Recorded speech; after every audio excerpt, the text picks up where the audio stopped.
Hello. Welcome. Claire is back with me, which is Hello, lovely. everybody. Yeah, and she's been working on her internet connection, so hopefully we're going to have a much clearer picture. But if not, you know, Claire's pretty enough that you can just deal with it being a little fuzzy. Yeah, I Okay. need a little soft focus going on No, either you way. don't. Let's not talk about soft focus, okay? But I think we have a special guest in the audience. Should Mm. we? Would you like to introduce our Yep, special? there's somebody in the chat who's probably potentially going to embarrass me, quite rightly. I think that's her right, because my mother's in the chat. Hello, Mum. Elizabeth Ellen Norcliffe, otherwise known as Elaine. Hello. Welcome. We're so happy that you're here. So glad that you're here. And if Yeah. you have anything that will make your daughter just giggle, please feel free to share that. Oh, it'll just be. Yeah. I Anyway, there's know. going to be an hour of embarrassment, and please don't, Mum. I can be up there in 5 minutes. Okay. Okay. I don't want to get involved in that. Yeah. We've got Pauline in the house, Mama's Oasis, Mel, Stephen from Urban White Buffalo Farm. We had a question already. I think we should go to that. My first question, show this. My first question is why is the self-sown random squash in my wood chip path the biggest I've ever grown? And should I leave it and eat it? Absolutely. Don't you feel like volunteers, they have found a place they really want to grow? They're growing wonderfully. Yeah, I would totally keep it. Yeah. Let them do And all the hard work for you. I think this is yes, precisely why they came up with the phrase pick the low hanging fruit. that's true. Yeah. Yeah, no, I would say yes and really enjoy it because that's a wonderful gift Yeah. uh, Fantastic. from last year's squash plant that cracked. Leanne, hello, welcome. Robin, good to see you as always from Chicago. A lot of chef is here. Mary from Australia, always good to see you. See Pew Things, they're from Scotland. We just love when you're here. Nancy from New Mexico. Oh, hi. 101 degrees. Wow. I thought we were hot today. We're very humid today, and I just got in from spending the day out in the garden. But we're not near 101. But you have dry heat out in New Mexico, don't you? Isn't that the trick? They say it's dry heat, so it's, and I guess that's true. Humid heat is worse, but Mm. that's still 101 degrees. That's hot. Okay, so hi Marjorie, good to have you here. Uh, so I harvest is starting to happen, kind of considerably, right? Pulled in another 100 garlic bulbs today, so Wow. all the garlic is, yeah, we have about 250, I think. Regular, between regular and elephant, we have Yeah. about 250. Last year I had 700, so Oh. which How many are you feeding again? was a two. Well, but yeah, we gave a whole lot away. Um, I obviously ordered far too many. So this year I grew everything from garlic I had saved. So I bought nothing, and it just did beautifully. Good So I call. think we're getting into that season where tomatoes are going to start ripening. I've got a couple that are blushing, but aren't quite ready to pick. Picked my first little baby zucchini today. I like Oh. picking them when they're really little because they get so big and they're easier to give away little. Yeah. Yeah, people see this thing coming at them that's the size of a baby, and they're like, I have enough. They're not as fun to leave in random places though when they're little, because when you get a really big one, put a couple of like sticky eyes on them and leave them somewhere daft. Me and Denise, Let's Grow Home, were saying maybe we should do a challenge where we try and photo it in the most random place, like just leave it in a cafe or something like that with little eyes on and run off.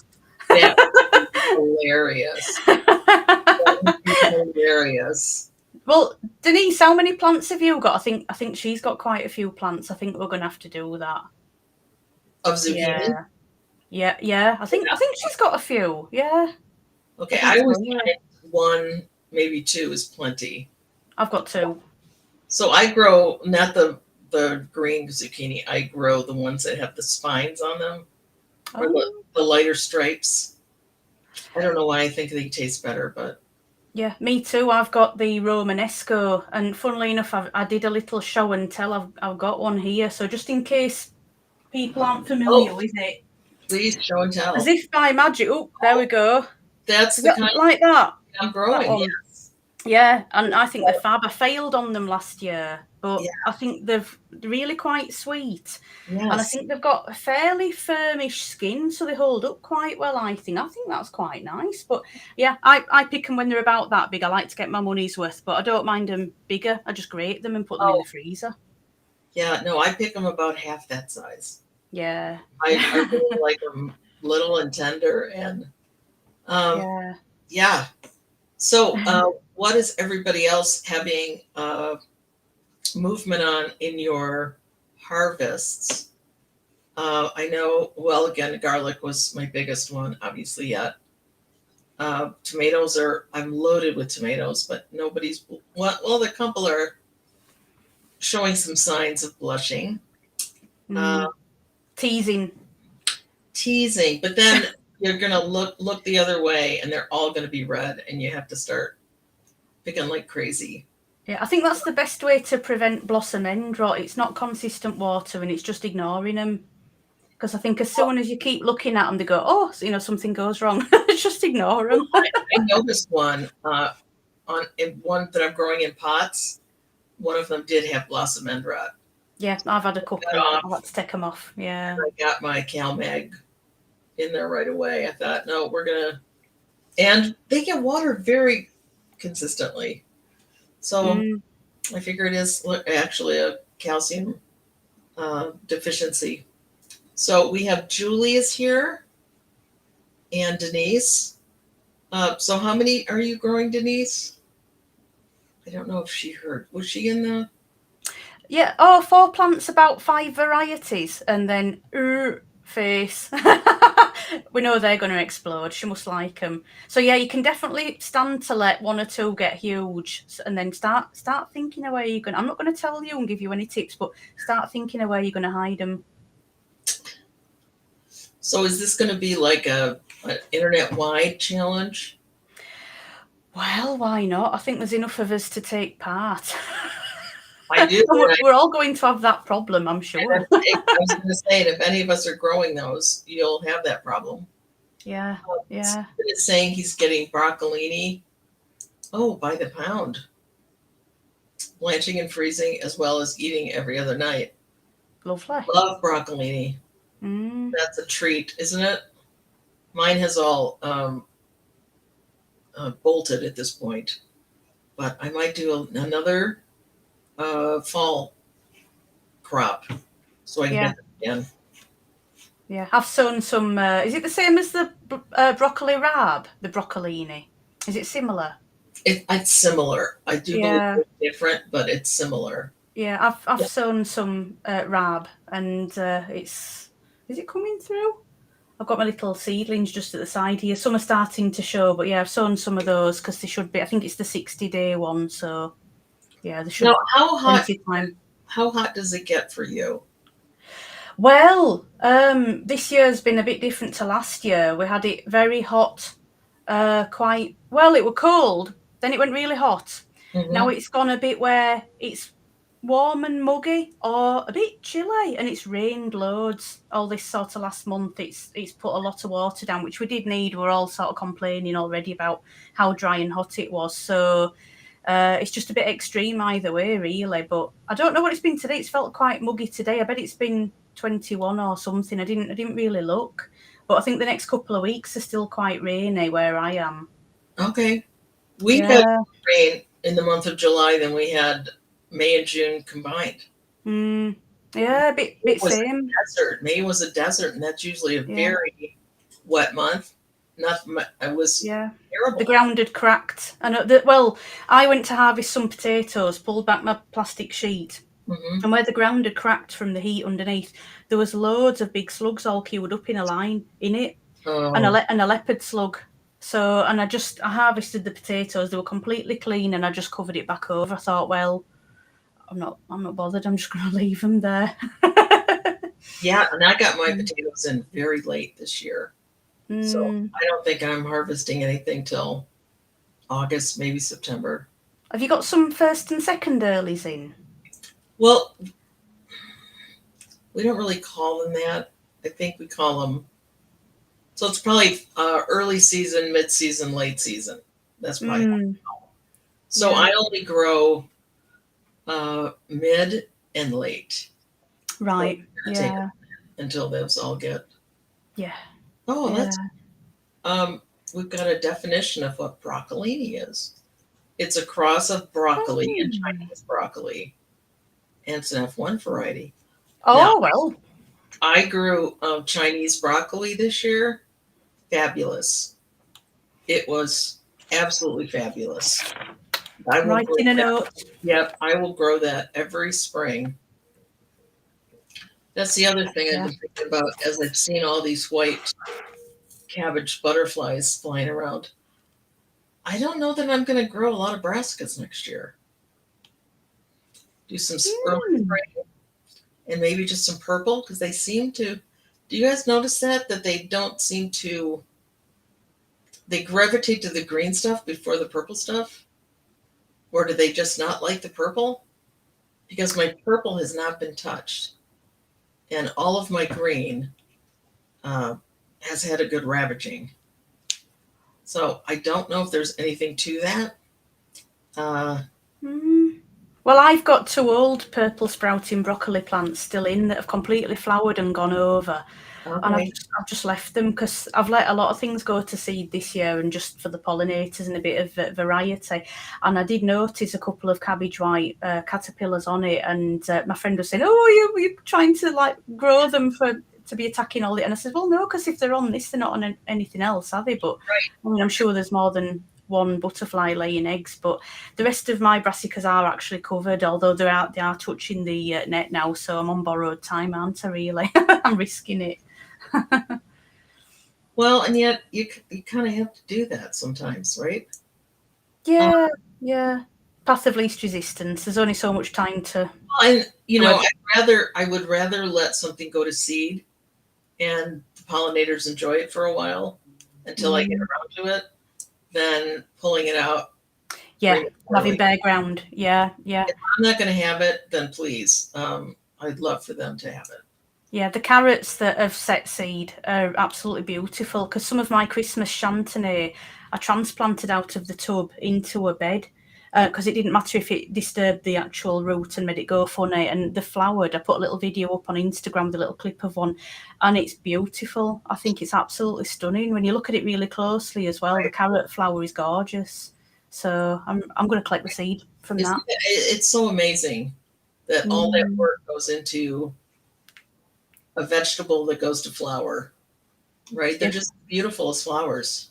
Yeah, they really are. And on the shallots, there's the brune shallots as well, these legendary shallots that are dropped on the floor twice and then planted out, that are all flowering, and they're all snaky, the stems with this globe on top and all at different heights, and they're beautiful. And there's going to be seed for anyone that wants them. I'm sure there's going to be loads and loads. So it's great. Win-win.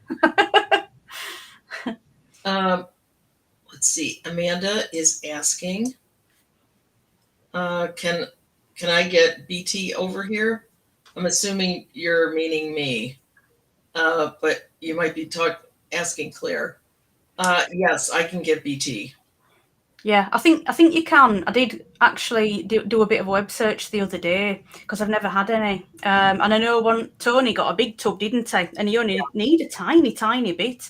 I think it's a little bit tricky to find. It doesn't seem like it's that obvious. Or when you Google it, it seems to put you onto another product. But I haven't bought any yet. I mean, I'm not brilliant at brassicas either way, so I don't, and I'm terrible at spending money. I'm worse at spending money than I am growing brassicas. So I haven't bought any. Yeah, I have it and I have used it, and I know it's okay, but I still hate spraying things on vegetables Mm. that we're eating if I don't have to. Yeah, yeah. I So was going to spray in the greenhouse a little bit, sort of soap and neem and that kind of thing, because I did have a bit of an outbreak of green fly early doors. But then when I looked more closely, there was loads of really big hover flies. There's all sorts of things. There's a black and white hover fly. I sent Denise a picture because her husband's into the invertebrates and they knew what it was. And loads of ladybird larvae as well. And they're like little dinosaurs, aren't they? They're absolutely fabulous. So I was like, oh no, back off, and just it's taking care of itself. So just watch it and see how it goes. And I'd rather do that. I'd rather let them do it for me. no, I agree, and so yeah, I've had no trouble getting it over here. Uh, okay, this is from your mom. Perhaps you Oh, want to read it, Claire. I think. Oh, she's talking about the courgette. I think the sweet, the one you gave me, I cooked with mixed beans and spices. It was delicious. This is my first year of growing veg. Is it usual for courgette to? Hang on, I've got my chat box in the wrong place. Is it usual for courgette to throw up a flower stem with no courgette? Yes. Those are Now, boy flowers. yes, a male flower. Yeah. Yes, Yeah. and the bees go in and get that pollen and take it over to a girl flower. Yeah, so you know the female flower because it's got the baby courgette behind it, and the male one's just got a normal little stem. So sometimes you tend to get a flush of male flowers early in the season while it's still a bit cold, and it's like they're practicing getting warmed up, and then eventually when circumstances are right, the female ones start getting produced, and then you start getting them. But if they don't get completely pollinated, you find it sort of starts going pale and rotting off from the flower end, and then it'll abort and drop off. But yeah, I think it's a bit difficult to not get proper pollination on your courgettes, really, isn't it? They make the If you've got a couple bees in your entire garden, they will get pollinated. Yeah, they're always full out. When you look, there's always like little black, I think the little beetles or something that seem to I'll have to have a proper look next time I've seen them, but loads of black little speckles in them. Everything loves them, but bugs love a yellow flower because if you ever go out and go up Scotland with a yellow coat on, Denise, tell everyone what happens with the midges, vroom, like that, mind you. They do that anyway, but bugs love yellow particularly. Well, and those male flowers are also good to stuff and fry, like stuff Yeah, pepper and fry, because you're yeah. not going to get a zucchini from them, so you might as well use them some other way. Yeah, I was talking about this with my mum because she'd seen this happening where they were collecting them on TV in big baskets, and I said, "Well, they don't taste of anything, so I don't really bother with it. I just sort of leave them, kind of thing." But yeah, I've had them before in a restaurant, and it was Yeah, nice, but I they're, don't you, I don't you know bother myself. they're novel. They're novel and they're pretty. And Yeah, that's it. Yeah, they're a if novelty. you want to impress someone by making dinner, you do that. And oh, Yeah. we're super impressed. Yeah, you Okay. can do poor man's version. Just go get loads of nasturtiums because there's waterfalls of those happening at the moment as well. So Yes. yeah. My window for those. I didn't plant any this year. And Oh. I'm shocked because I love them. And I Mm. wanted to make, apparently, you can make, it's called Poor Man's, um, Pesto? Oh, capers. Capers. and I wanted to try to make some, but Yeah. I don't think I'll have any nasturtiums going to seed. Oh, none came back at all. None overwintered. No, well, Oh. we get a, they're definitely annuals for me. We get really Mm. cold winters, Yeah. Yeah.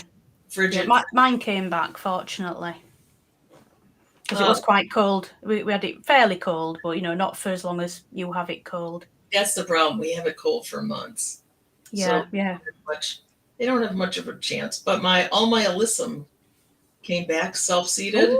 That's good to know. Gorgeous. Gorgeous. And the bees love it.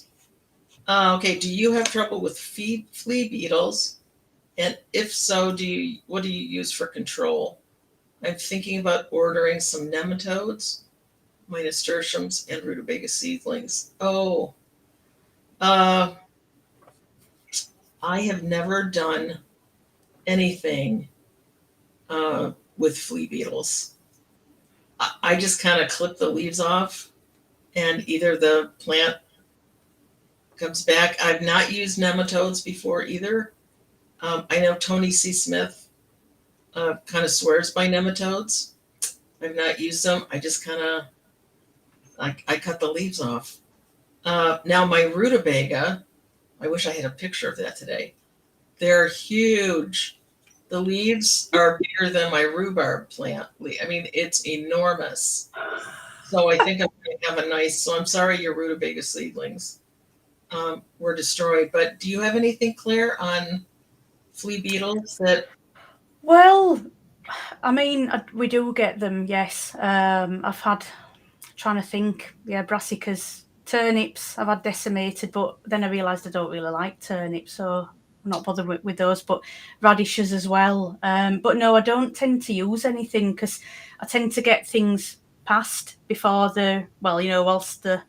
when they've got a decent bit of growth on them, so they're not hugely affected, fortunately.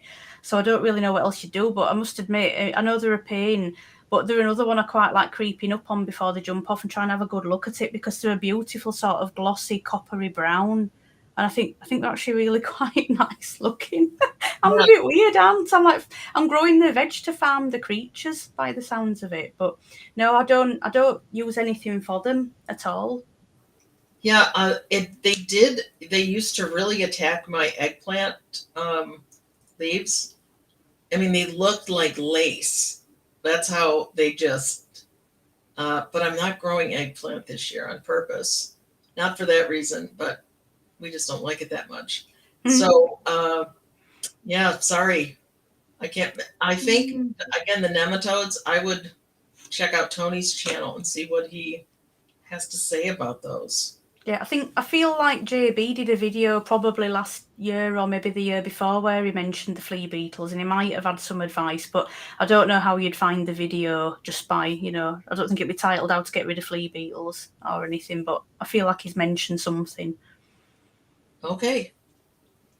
Stephen is saying, one of my elephant garlic has a huge purple scape, round flower head, and 2 hummingbirds circling it. I had to sit down and watch. Oh, so beautiful. I mean, that's losing one of your elephant garlics, right? That's just so. Absolutely. I love allium flowers. Are so beautiful. Mm. I mean, we even buy bulbs that are alliums just to grow the flowers. Mm. So I think, maybe we know the secret. Just plant some onions and let them go. Or garlic. Yeah, I think the shallot flowers are prettier. I had an allium, I bought bulbs and planted it in the front garden. They come out like a little spray and then sort of flop over. But that globe that's on top of the shallots, it's well worth growing it and just leaving it. I think they're fab. I'm quite in love. So do you do that with your Zabroon shallots or? Well, I didn't intend to, but it was because I grew them last year, January, and then threw the seedlings on the floor twice by accident and then scooped them all up. And I had just a few that I left. I just left it on the side and thought, that's that gone. Couldn't get any more seed at all. So I ended up getting something else. And then I thought, I'll just cram them in whenever it was, maybe August, September last year, something like it, quite late. And so they're 18-month-old plants now. And beautiful. But that's why I thought I'll let them go to seed and then I'm not going to have this problem again. I'll collect my own seed, which I've done with quite a lot of things lately. And I've got piles and piles of chard seed and all sorts of stuff from saved seed. But yeah, absolute winner. But that's normally the way. If you take the eye off the ball and something goes a little bit wonky, sometimes it's amazing what you can learn by doing that. Yeah, it's all an experience. Well, and the pollinators, like we said, get to enjoy it until it really goes to seed. So it's kind of a win-win if you don't actually get to eat the vegetable. We have a question from Robin.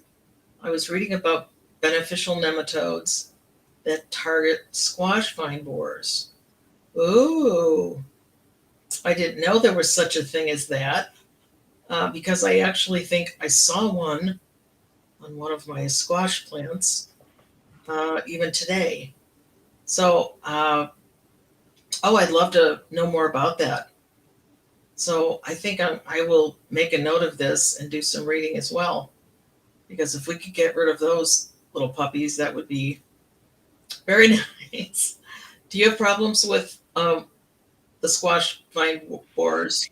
No, I don't think they're anywhere in the UK, even down south, because I'm right in the middle of the UK, pretty much, both directions. But no, I wouldn't be surprised if they don't appear somehow, maybe on a boat or something, and then we'll end up with them. If it keeps going like it is, we're going to end up with them. Yeah. Yeah, no, squash are, apart from getting them past the slug stage, squash, they're all right, aren't they? Yeah, they're pretty straightforward. That's kind of the good thing about us being so hot and dry. Slugs are not a big issue. But I know, it's a horrible. Yeah. I think it's if you asked a gardener what's like the biggest pest, I think it's probably going to be a slug. Yeah. Yeah. At least everything I've seen, that seems to be the biggest pest everyone talks about.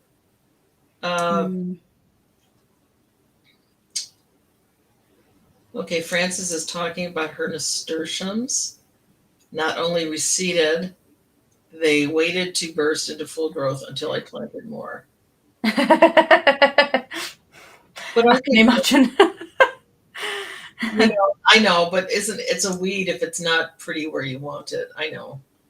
Yeah, I pulled a few out. The completely swamping. Well, where I had the garlic that's all out now, I put the celery in, and then the nasturtiums went hello as well. Like Francis's, and they've just gone. And it's like I've got two squash patches. I've got the squash patch and the nasturtium patch. So I did sort of just pull a few out last night and compost them. I want to leave some because they're a good black fly deterrent, aren't they, as well? So it's again, the diversity is worth having, but I don't want them to shade out the celery because it's a bit of a diva, isn't it? Really, it takes a while. I'm glad for the rain for the celery because last year it were a bit pathetic and really quite thin stemmed. So this year, hopefully. And celery is pretty much water. Yeah. With a little structure. Okay. Hi, Joanne. Joanne just joined us.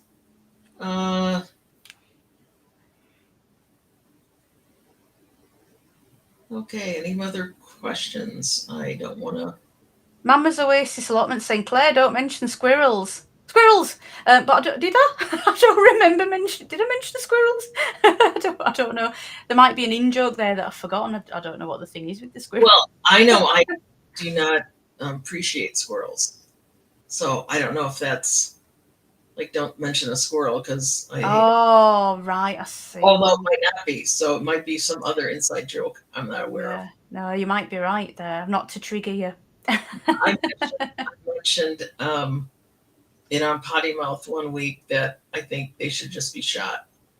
Well, you shoot them and eat them, same as shooting anything else that you might want to eat. I mean, it's an animal; it's a soul at the end of the day. So so I'd rather they just go away. And I'm more talk than action. I could, kill a spider. So yes, I probably wouldn't take out the squirrels. So what do you have on your docket this week, Claire? Oh, this week, just thinking what have I got to do? Well, because I'm using a half plot across from mine at the moment, the couple that took it on and only wanted to use half of it for the time being. There's still a half of that section that needs something doing with it. So it was tarped by the previous person, and which was fortunate really, but I need to pull the rest of that back, and I've got loads of cardboard up in the shed. I can't get in the shed for the cardboard, and I think my hoe's fallen down behind it all, and I really need to find it and get some hoeing done. But yeah, I could do with no digging. I need to put a load of cardboard underneath and just help suppress it and give the worms some carbon and whatnot. And yeah, then eventually when I come to deal with it, because I don't know whether they'll take it back next year or not. So I'm not putting in raised beds or anything that's, permanent, like a raspberry bed or anything like that. But I could do with doing a bit of that. There's quite a lot of things really I need to do. There's loads of stuff really to take out. I've got Webb's wonderful lettuce that's well bolted now, and I thought, well, it bolts that quick. I'm not that bothered for saving the seed off that. So, but again, like you say, roots in the soil's better than nothing. So I've just left it. And I'm meant to be digging a pond at some point. I keep promising and then not doing it. But I've just got so many things to do at home, as I've been telling you. Me prep for having the kitchen fitted and tidying the garage, and there's still a lot of organising to do here. So, but I'll be up and watering as well, and maintenance. It's mostly maintenance and harvesting at the moment, isn't it? And then considering a few things for overwinter. Yeah, it was nice today to just do some maintenance. There was nothing going, oh, get this in, has to get in.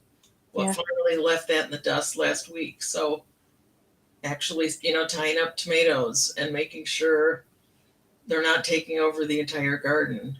But I did see some lovely squash blossoms. So that gives me great hope. And some melon blossoms.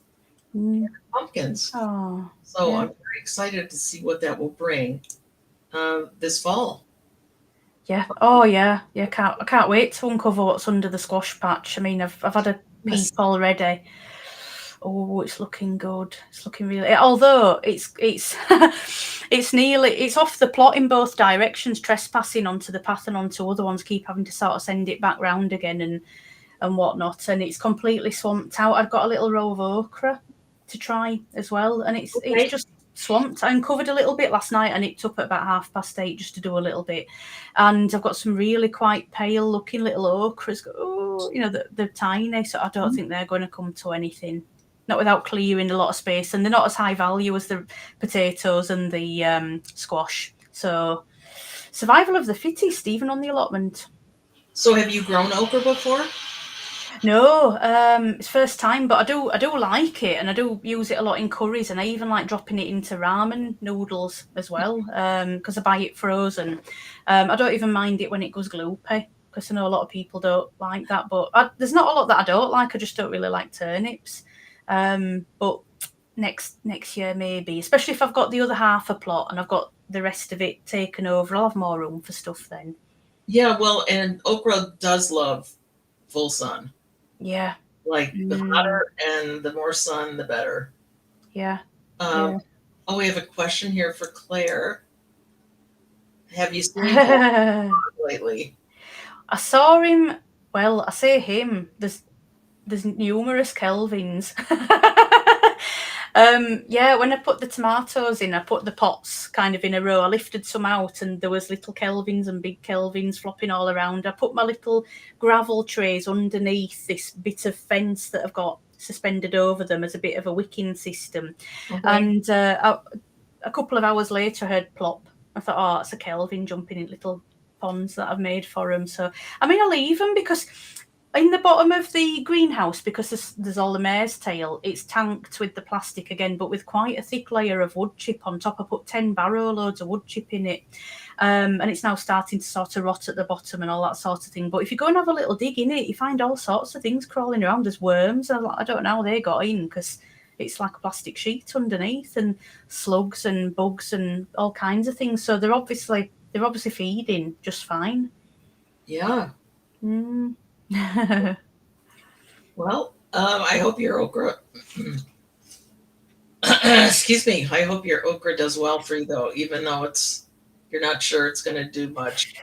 Yeah, I feel like it won't, but it doesn't really matter. You don't win them all, do you? I don't tend to succeed when I grow something for the first time. The year after, I tend to do okay and think, oh great, what were last year about? But yeah, I always seem to fail. I did on courgettes. Mind you, if I'm honest, I failed about, I think, 3 years on the bounce with courgettes. I don't really know how. Yeah, they're to fail on, aren't they? I know, how embarrassing. It's like I managed to kill a strawberry plant. I mean, that's difficult as well, isn't it? Although it's easy to get a strawberry plant that does not produce for you. Yeah. That I think is quite easy too. So Yeah. yeah.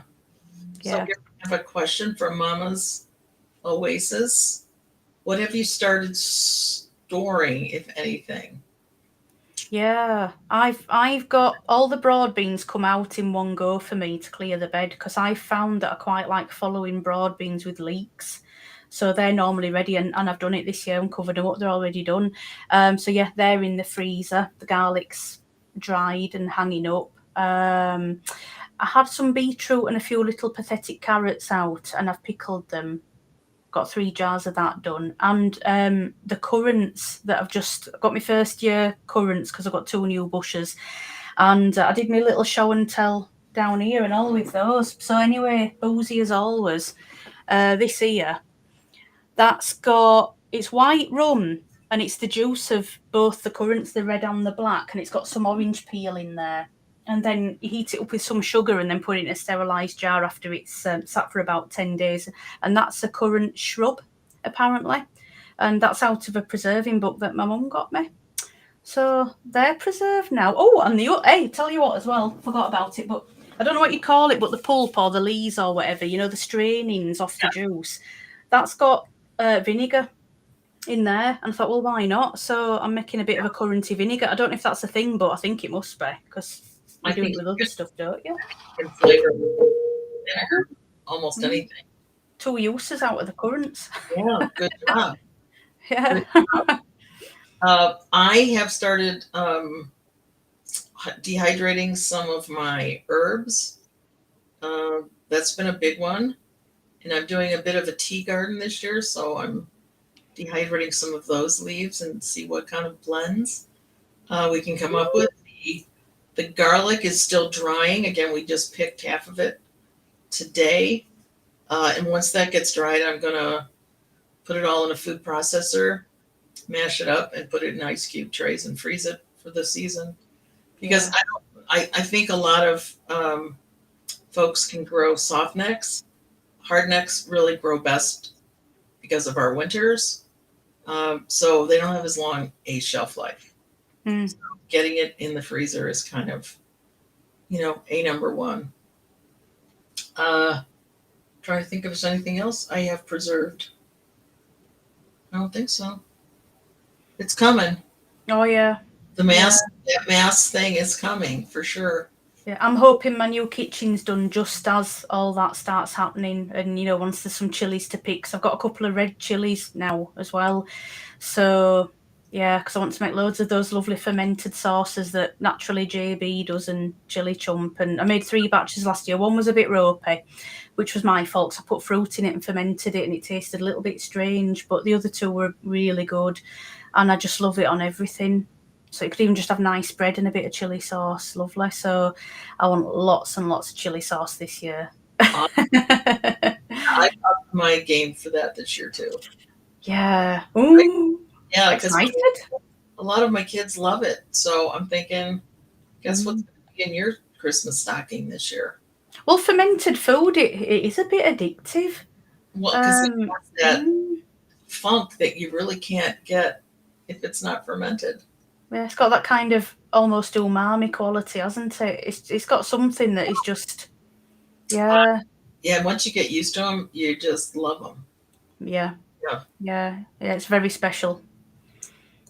Well, Mags is here. Hi, Mags. I've just been out harvesting lots of sun gold tomatoes, blueberries, and courgettes. Lovely. We were talking about we don't have the glut of tomatoes yet, at least not here. Oh, and Marjorie, dear Marjorie, is asking, first year with a greenhouse, what can I do in there for winter? Do you have a greenhouse? Yeah, I've got a 10 by 6, and I grew well, I started my channel sort of kind of end of October-ish time. So the first few, well, a lot of the videos are actually all through the winter when not a lot were going on and nobody knew if I could grow anything or not. So yeah, and I had mixed mustards, and they sat and did not a lot, and then they went boom as well earlier. And I had some cos, lobjoits cos, that went through winter, and some chard that then took off after. You can do some late-ish carrots, like the little chantenay, that are not going to take so long. Maybe start them early September, maybe. I'm trying to think what else I did. And of course, you can store a lot of your tender things in there too. Maybe give them a little bit of extra protection. You could make a hotbed, and then you can get your seedlings going on top of that. A big thing, pallety thing full of manure that gets nice and warm and just raises the temperature a bit. But that's a bit extreme. I don't think I can be bothered with that in my size of greenhouse. Just trying to think if I did anything else. A little bit of pak choi. I'm not right good with pak choi. It's a bit of a diva for me, but yeah, pak choi, because that likes bolting when it gets warm. So going sort of into the cooler months, pak choi. The rocket as well. I would think spinach would do well too. Yes. Yeah, they all love kind of the cold. Yeah. It's just having it clear, if you've done a load of tomatoes, because if you're waiting for some to get ripe, I think I cleared mine in November. It must have been. I think I cleared the greenhouse out. So if I'd been ruthless and chucked it all out, I probably could have got more going in there and had a mini second season, but I didn't. I was just, I didn't want to say goodbye to summer. I think I said that in the video as well. It was just like, that was the first full year growing in my greenhouse, and I was just loath to say goodbye and close the door on summer, even though the plants were like, we've had it. Yeah. Well, good luck with that, Marjorie. So excited for you that you have your greenhouse up. And congratulations. Yeah, that's a wonderful space. Yeah, game changer. Yeah, Mama's Oasis has made some raspberry and currant jam. That sounds lovely. It does. Yes, that is lovely. Yeah. Let's see what else we have. Oh, question. This is a question for Claire. Where have you planted more basil? Or have you more basil? Well, no, but full disclosure, I bought a plant at the supermarket, because they reckon that's the easy quick route, because I did plant some out and then I think they were bolting pretty quick and a bit struggling for light around the bottom of the tomatoes as well. So I did buy a pot, and I need to pot it up and I think put it in a specific pot just to give it half a chance, because by the time those tomatoes are going red, I really, really want the huge salad with all the basil as well. So yes and no to the answer to that question. Yes, but cheating. I don't think it's cheating. I bought some at the grocery store as well in a plant. I mean, it was planted because it was actually cheaper than buying the cut stuff. So I thought, well, I'll just get the plant. And then I broke it up into like 6 different plants, and they're doing beautifully outside. Yeah. So I just think that's kind of smart sometimes. I've had a packet of sweet basil seeds that I keep persevering with, and I think they need chucking out. I think they must be quite old, but I think I ended up with 3 packets of sweet basil seeds. Okay. And I think that must be the oldest one, because I keep giving it a fortnight to do something and it doesn't, and then I plant more and I forget which packet it was, and then it was that one again, it done nothing. So I've got to take one for the team and buy the plant. Well, I've been growing lettuce leaf basil this year. Oh my goodness. It's incredible. So that will be a standard basil that I grow every year. And the leaves are almost big enough to use as a wrap. Oh, that sounds good. Oh, it's been lovely. Yeah. So if you have, any of you can get your hands on, I think it's called mammoth leaf or lettuce leaf basil. Lettuce leaf, I've seen. Yeah. Could you do a little bit of cheese and a little strip of like sun-dried tomato, roll it up, and then maybe even tempura batter it? Would that work? Yes, that'd be lovely. We did a braise salad with it where we stuck a little tomato in the mozzarella ball and then just put a toothpick through the one end of the leaf lettuce and then the other one. It was lovely. Yeah. I think he just took it up a notch by tempura battering it and deep frying it. Oh, well, that's just it. Everything's better deep fried, sprinkled with bacon, and then maybe with maple syrup on. And I wonder why I don't lose weight anyway. Oh, yeah, that's wow, lovely. Marjorie is asking, do I just keep them in pots in the greenhouse? It's a cold, no heat. Yeah, but I have also had big lean-to shed with see-through roof. I am going to put heat into with propagators. Oh, with propagators. Sorry. I would say maybe. I have no experience with greenhouse. Mine's not heated. Right. I would not pay to heat it with electricity. No way. That's crazy. I mean, it's my hobby, but thing is, so's being cheap. So no, I wouldn't heat mine. But it sounds like your lean-to, if it's got good light, sounds like it'll be the warmest spot then, I think. Yeah, and if you put in the heated propagators, that's plenty of heat. Yeah, if the wall, I wonder as well. I don't know if it'd work in the summer if it get too hot, but if you painted the wall black, or if you had something you could hang up that was black as a, because they say paint milk jugs black and put them all around, and they act as a bit of a heat sink. So they say. Now I've never tried it, and it can maybe radiate a little bit at night, perhaps. So interesting. Yeah. I don't know. I think you'd have to experiment a bit. I don't know how legit that is and whether it's worth bothering with.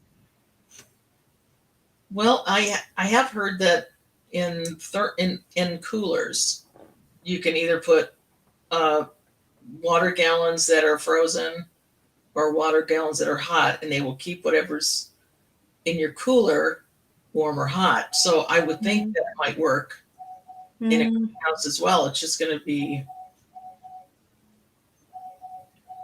not guilty. It's not me. I don't know what that is, but we're just going to ignore that. It seems persistent, but I don't know what it is. Okay. Oh, Marjorie, I've thought of something as well. You probably know, but if you collect a load of bubble wrap or something similar, you can attach that round the greenhouse, and I do that. I can't wrap it all. I've not collected enough yet, but I put up what I've got, and then you can always chuck a little floppy bit of fleece over things if it's going to be really cold. But most things will just sit and do not a lot. But you've got yourself ahead for when it gets February sort of time and things will go boom, cool weather, things like mustards and that sort of thing. So yeah, you can help yourself by bubble wrapping it on the inside, of course. Okay. Trying to catch up on questions. This is going really fast today. So Claire, have you harvested anything else this week? Show and tell? Yes, please. Yeah. I've got a few of my long red florins, whatever Italian name is. So can you see them? I've got my chat thingy in the way, but yeah, various different sizes because they were sort of group sewn. So right. Yeah, some quite nice ones of those. I mean, they were only flopping over a bit, so I've just taken one little row out of those. Ishikura spring onions, Steve's favourite. I grow them because of his recommendation. So I've got a nice little bunch there. Lovely. That have gone huge. So I've got a few more of those. And I've sown, in fact, funnily enough, I mentioned in a video, I have gone round and sprinkled some spring onion seeds hither and thither, and I can't remember exactly where. But there is some popping up out of a chilli pot, so I must have done more in the greenhouse as well. But in between all the celery in the old garlic bed, I've just sort of put them in between. I've got a few coming up there. So again, I'm hoping they get enough light, but it were worth a go. And potatoes as well. I've got some of my kestrels out, but they are a bit scabby. as you can see, just because it was really dry. So if anyone hasn't seen a kestrel with its little pink eyes, then that's one of them. But yeah, my friend though across the way on the allotment, he grows kestrel. He's grown them quite a lot of times, and he said his were really bitter to the point of being poisonous, and they couldn't eat them. Mine are a tiny bit bitter. I can tell what he's referring to. And I think he did a web search, and I think it said if they get any air to them, I don't know if maybe the soil's fluffy or they weren't, because they're I think the first earlies though, so they're not really meant to need earthing up. But I think if they're a bit close to the surface and maybe get some oxygen to them, he thinks that's why they've gone bitter and a bit poisonous, even though they weren't green. So I'm going to have to just be careful before I boil up a massive pot. I might have to just try a little bit and see if it's a good batch or not. And proceed with caution, because I've not heard of that before. I'd heard of them going green, but not being poisonous because of any other circumstances. So it's a bit of a weird one, that. Yes. Now, what other potatoes do you have in? I've got Casablanca. Well, they're out now because they were first earlies as well. They're lovely. They are. When you first dig them up, they are white and perfect, like little golf balls. They're lovely. I've got Kerr's Pink, which I'm growing for the first time, and Desiree, good old Desiree. That's a staple, and the flower on that is beautiful. Sort of white with a little blushy pink, corally pink almost on it, and stunning. Just to stop and go, oh, potato flowers. Actually, have a proper good look at it. They're beautiful. Yeah, and Charlotte's. I've got Charlotte's as well. Okay. Yeah, I wouldn't be without Charlotte's. They're fantastic, those are. Have you got potatoes in, Audrey? I do. They got in very late. You said, yeah. I didn't get them until almost June. Yeah, because sometimes they don't even get mailed to me until after all, possibility of frost is gone. So, and again, I can't get them quite like you can, at the garden centers. I think I have like 5 varieties. I just like to grow things I can't get at the store. Yeah. Yeah. That's one of the big joys, isn't it, of it? Although I've mentioned in my last little video, I noticed, whatever you call the little, I call them potato tomatoes, the little, when it's flowered and you get the little round ones that are very, very poisonous. I'd heard that you can grow your potatoes literally from the seed rather than the seed potato. You can apparently grow them from that. And I think you can get a crop in that first year from that seed. Now, I don't know whether you have to collect them and dry them out like you would a normal seed, or whether you just keep them green and then plant them. I don't know if they rot or not, so I need to look into that, because I always like ways where you can save a bit of money and also not struggle to maybe keep seed potatoes and not have them go wonky in the meantime. But the Charlottes that I did, I might have a couple of Caras that have snuck in as well. The Charlottes were all from saved seed potatoes from last year, which is quite good really from a second early as well, because they don't keep so good, do they really? But they've done okay. They were really small as well, right. Pretty small, not like the size that you'd really want to buy, but it's not made a bit of difference. They've been fine. That's awesome. Yeah, once they get their greenery above ground, that little battery's done its job, hasn't it, pretty much? Because all it's doing is feeding it while it puts top growth, and then it's like, right now I'm taking over. Right. And then, but also, this probably won't work, but when I dug up some of the Casablancas, the seed potato on one of them was perfect. It wasn't squishy at all. And I thought, what if I rebury this and see if I can water it back in and see if it'll grow again? So I've replanted 2. I'm just going to see if I don't think it will, but you never know. Yeah, it's probably wrong variety because it's short lifespan being a first early. The plant's probably going to keel over before they do anything else. But I always like a little bit of a try on new things, especially things I've not heard of, like the winter sown tomatoes. Yes. Even though that I think is a little bit of a thing, just not that well known, but it worked.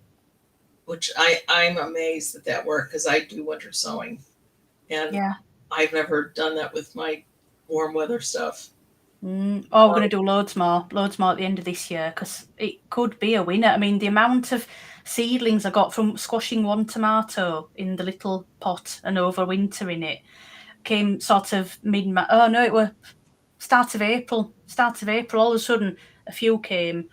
And I even potted one on, went, right, great, that's my first one. And then came back to it about a week later, and there's maybe 10 more seedlings coming up out of it from seeds that must have just been in there with it. And, just overrun with Roma tomatoes. So, well, that's a good thing to be overrun with in the world of being overrun, right? Yeah. Okay, so, well, we're coming up on the hour. So, what are our plans for this coming week? And I asked the chat that, and I'm asking Claire that. Well, I'm maintenance, I think, mainly, because I'm not going to get a load of time to do much. I could really do with streaming as well. It's gone a bit wild up there, but one of my main jobs is pulling back that sheet on the second allotment and getting some card under the ground because I need to get in the shed and find my hoe as well because, I need to hoe down a load of weeds and whatnot in the brassica cage. So mostly that and non-garden related stuff, unfortunately. Organising, tidying, shifting stuff. In your home, yes. Yeah. and those come with deadlines, don't they? Absolutely. Yes. Yeah. I got the orders to check off for all the kitchen units the other day. I was like, oh, it's real. It's happening, isn't it? This is real. Yeah. Yes. Oh, I'm so excited. I'm going to have loads of work, top front preserving, and hopefully crops coming then. And but looking forward to it. Well, I'm planning to pot on a whole lot of things, maybe over the weekend here. Kind of getting ready for, once we hit the longest day, there are certain things that I find just grow nicer. So like my fennel is coming in, and I planted a whole nother load of beans because I saw today that there were a few beans. They weren't big enough, but once we pick that first one, it's time to plant more. And a lot of maintenance. We did that a lot today. Tying up, pruning off, making sure dead leaves, from the bottom are taken off, which is, I think, I enjoy that actually. Because it's like immediate gratification. It's like vacuuming a room that needs to be vacuumed, and all of a sudden you're like, wow, that took me 5 minutes, and look at that. Yeah. So that's how I feel about maintenance in the garden. I love it as well, stripping the leaves off, because it means I've got more compostables, which I know you've not got compost because of the where you live, that and what you're allowed to do, but I do love building the compost heaps. I need to turn, actually, a good point, I need to make myself a note, because I do need to turn, I think, 2 heaps that'd have been probably ready by now if I'd have got my acting gear, but I mean, I did do a couple of them earlier, so turning a couple of heaps I need to do very, very, very quickly. It's not going to be very thorough, just get it done. Yeah, no, I'm trying to do a lot more of composting in place. So as long as things have not gone to seed, I do that. If they go to seed, I do not do that because I don't want to see a whole bag of one thing that I'm done with. So anyway, well, Claire, thank you so much for being here. You're very welcome. Thank you for having me. It's always nice. Thank you to all our guests. Love chit-chatting with all of you about our shared love of gardening. And to Claire's mom, thank you. Thank you for joining us. Mum, you can come down now. I'm free. She keeps wanting to pop. You can pop down. See you in 10. That saves me a text, doesn't it? Awesome. Well, again, you all have a great week. Enjoy your gardens, and we'll see you next time. Well, same time, same place next week. Bye now. Bye.